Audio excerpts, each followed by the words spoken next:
to question 2, don't be shocked. So tantalum pentoxide is a material that has many interesting electrical properties utilized in capacitor applications, CMOS circuits, etc., and it's often doped with an impurity, magnesium oxide. So I already know that my host is going to be Ta2O5. My impurity is going to be MgO. So tantalum pentoxide can form both anion Frankel defects and Schottky defects at high temperatures. The activation energy for anion Frankels is 10 eV, but for Schottky it's 7 eV. So we need to write down the dominant intrinsic reaction. We need to write an extrinsic reaction that includes an anion vacancy of the host, cation substitutional, no interstitials allowed, and we need to draw and label how the concentration of oxygen vacancies and the diffusivity of oxygen varies as a function of temperature. So we know that we're going to have to kind of create the following plot. So let's go ahead and do that on the next page here.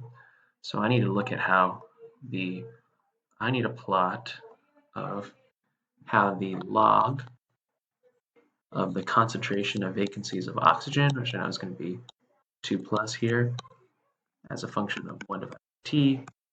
So I know at high temperatures, low values of 1 or T, I have intrinsic dominated, extrinsic dominated. And then for here, the diffusivity of oxygen, 1 over T, intrinsic, extrinsic. I need to do the log. And again, this log is just basically the natural log, so ln. So let's go back up and figure out how we are going to write out and solve this problem. So first, again, let's always start with the intrinsic. So what's my dominant intrinsic reaction here? Well, it is going to be, let's see what's happening here. So my host is tantalum oxide.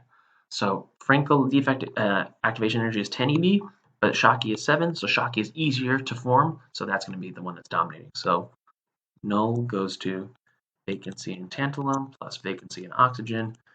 This is 2 here, right here, because I know that my Ta, let's see the charge, Ta is going to be 5 plus, oxygen is 2 minus, so it's going to add 1, 2, 3, 4, 5. So I need 2 of these, 5 of these. Let's make sure 2 tantalums, 5 oxygens, excuse me, and we're ready to go. So that's kind of our first step here. Now I can also write the K equilibrium, which is going to be our K Schottky, which is going to be equal to concentration of products, and 1 or 5 squared plus concentration. Oh, not plus. Excuse me here. Times concentration of vacancies of oxygen, which is going to be 5, and that's going to be equal to exponential minus G summation of Schottky over KT. That's it. Third, we need our electroneutrality. So what's our electroneutrality expression? So what was the tip that I gave you students? So concentration, vacancy in tantalum, 1, 2, 3, 4, 5. I'm going to bring that 5 here, equals concentration, vacancies of oxygen, and that's going to be 2 here. So does this make sense? Let's double check. So let's say that I have, let's say I have 4. 4 is equals my concentration vacancies of tantalum. So 2, 3, 4, 5. So that's going to be a charge of plus 20, or actually minus 20, excuse me. So minus 20. So if this is 4, let's bring that over here. So now my concentration vacancies of oxygen is going to be equal to 4 times 5 over 2. So that is going to be equal to 10. So 10 was the charge here, plus 20. There we go. So plus right here and minus on this side. So we're good to go. So that's my electroneutrality expression. So I'm going to use that electroneutrality expression here in order to basically write or actually deduce the concentration of our oxygen vacancies. Now, why are we really interested in the concentration of oxygen vacancies? Because that's what the problem's asking for. Quick tip, always useful there. So I'm going to use this relationship, and I'm going to substitute back into here, and I'm going to rewrite this expression. So I'm going to rewrite, so I know I have that my vacancy of oxygens to the 5, so right here. So I'm just substituting, so I'm going to use this relationship because I know now that my concentration vacancy TA, for 5 equals 2/5 times concentration vacancy of oxygen. So we're going to use that to substitute into here and then have everything in terms of our vacancies of oxygen. So VO to the 5 times basically this 2/5, 2/5 times concentration vacancy of oxygen to the square. And that's going to equal this exponential minus G formation of Schottky KT. So this is kind of the key idea. And again, I'm looking to kind of plot this, right? So I don't really care about the numeric values in here. I'm looking for the scaling and how oxygen scales, or the concentration vacancies of oxygen.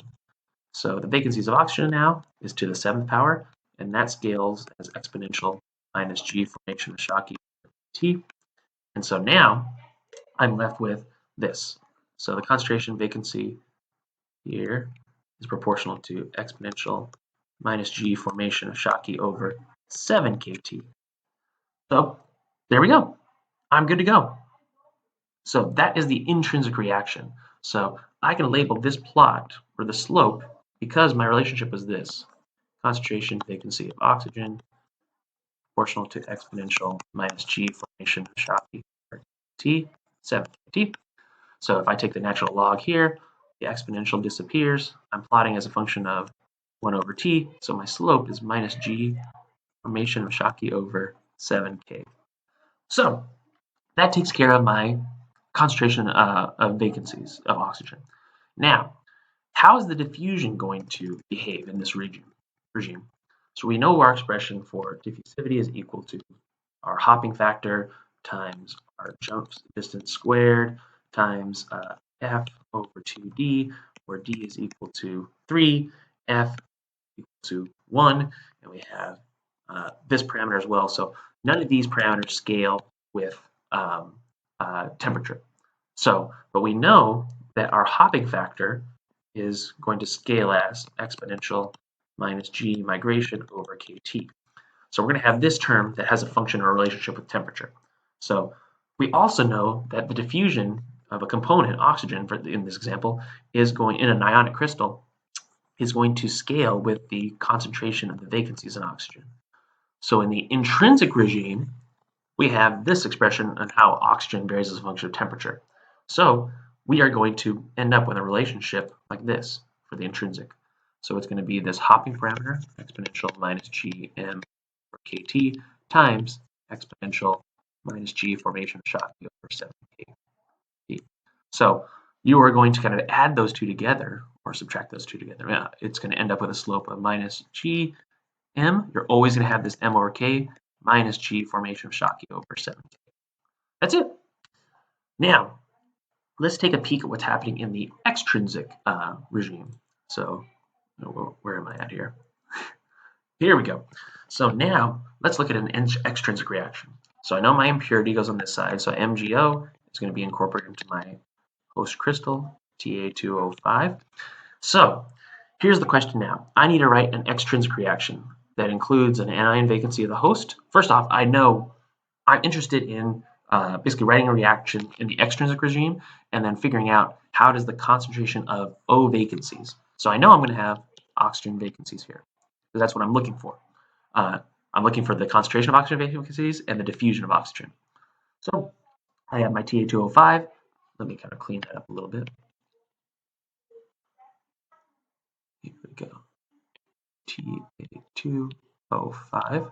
So now we are going to be working with this here. So we have one of our defects. So let's see what else the question asks us. It says an anion vacancy of the host. We've got that. We also need a cation substitutional. So let's see what I can do here. So I could plus Mg and then Ta. So tantalum is 5 plus, Mg is what? Let's go ahead. So tantalum is 5 plus, Mg, MgO, what's going to be going on there? That's going to be 2 plus. So we're going from 5 plus to 2 plus. That's going to be a minus 3. So I could go ahead and write another defect reaction, or I could just kind of balance it here. So I'm just going to do, this is going to be 3, this is going to be 2, and so I'll put that, let me kind of draw it a little bit nicer. So I'm going to do 2 Mg. So MGTA, there we go, right? Minus 6 plus 6, we're good to go. So now I just need to make sure, okay, I've got 2 MgO, so I need to make sure that I have plus 2 oxygen, oxygen, X. So let's make sure everything is okay. So I have 2 tantalum, I have how many oxygens here? So 2 tantalum here, 3 oxygens here, 2 oxygens there, I'm good to go. So this is my extrinsic reaction. Now, do I have any relationship with temperature here for the extrinsic? No, I'm putting in the energy. We're not creating these defects due to thermal energy and temperature and increasing temperature. So now I just have basically my step 3, my electroneutrality expression. So I take my vacancies and oxygen on one side, it's equal to 2. I'm going to set that equal to my 3 times magnesium Ta. That's it. So this is my electroneutrality expression. So I know that the concentration of vacancies of oxygen, if I take the log of that, it has no dependence on temperature. So it is just going to be a flat line here. And the value of that slope is just going to be kind of the log of, let's see, let's go back over here. I need to know the prefactor here. 3 over 2 times magnesium Ta. So log 3 over 2, concentration of MgTA, 1, 2, 3 here. Because it's 5, then we're going to the 2 there. So there we go. We're flat here. Now, let's look at the diffusion here. So this is going to be the y-intercept here. So that's the y-intercept for this flat line. Now, let's go to diffusion. Diffusion, I have the same exact expression here. So diffusion is a function of oxygen is going to be a function of this hopping parameter times concentration of vacancies. So my hopping parameter still have a relationship with temperature, this migration energy, and is Arrhenius. What about this one right here? Well, we just saw, right? The concentration of vacancies was not temperature dependent for the extrinsic regime. So we are going to not look at my zoom. Instead, we're going to go to the next page. And so if there's only one kind of migration left, there's no dependence of the temperature. We don't have this additional term here. We're just going to have minus G migration over K. And that's it. 25 points right there for you. So approach the problem this way, write down the extrinsic, follow these steps, these procedures, 1, 2, 3, 4, look at the extrinsic reaction, write the diffusivities, and read the problem and see what types of defects and what type of diffusivities we're looking for here. That's how you're going to do well and succeed in this type of problem. All right. Thanks, and I'll see you in the next video.